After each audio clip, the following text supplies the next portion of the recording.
सभी दोस्तों से नमस्ते। नमस्ते। हमारे कुसुम लोक गीत चैनल पे आप लोगों का स्वागत है। एक छोटा सा प्यारा सा देखिए, हम दोनों सहेली नाच पर के गीत सुनाने चल रही हूँ। गीत अच्छे लगे लाइक सब्सक्राइब करिए, कमेंट में बताइए गीत कैसी है। और यही गीत कुसुम लोक गीत चैनल पे भी पड़ेगा, यही गीत सुनैना ऑफिशियल पर भी पड़ेगा। और दोनों चैनल के हाथ जोड़ के विनती है कि आप लोग सपोर्ट करना चाहिए। और देखें बहुत प्यारा से गीत, बहुत प्यारा से अपने सास के ऊपर गीत सुनावे चलत हैं कि अपने और सास से इनकर गीत बनाए हैं। आप उन्हें सुनबो करी आ ये गीत के सुनाती एक सास बनाए हैं, वो सुनी एक सास के साथ बनावे चलत हैं। अब गीत बहुत प्यारा बा, सास पे बा यानी कि देखें गीत कैसी बा, सुनी ही तब ससुरे में कितनी परेशानी रहा था, उसी के माध्यम से गीत बा।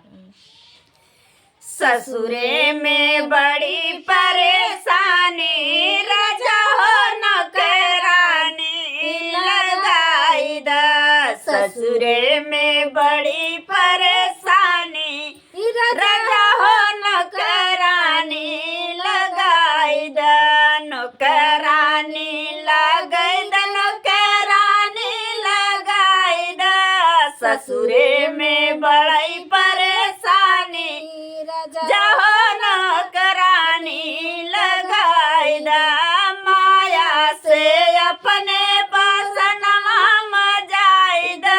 माया से अपने बसनवा मजाई दा। माजत के मुरकई कालाई, राजा हो नौकरानी लगाई दा। माजत के मुरकई कालाई, राजा हो नौकरानी लगाई दा। ससुरे में बड़ी परेशानी, राजा हो नौकरानी लगाई दा। भौजी से अपने तू झाड़ू लगवाई दा। भौजी से अपने तू झाड़ू लगवाई दा। निहुरत के दुखई कमरिया, राजा हो नौकरानी लगाई दा। निहुरत के दुखई कमरिया, राजा हो नौकरानी लगाई दा। ससुरे में बड़ी परेशानी, राजा हो नौकरानी लगाई दा। बहिनी से अपने तू भोजन बनावाई दा।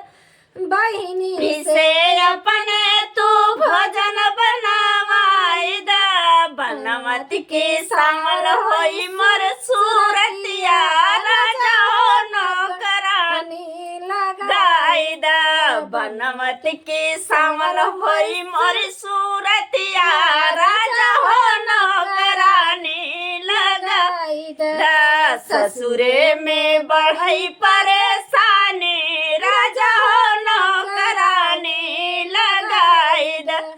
भैया से अपने तू खिड़की लगवाई दा। देवरा से कही के तू खिड़की लगवाई दा।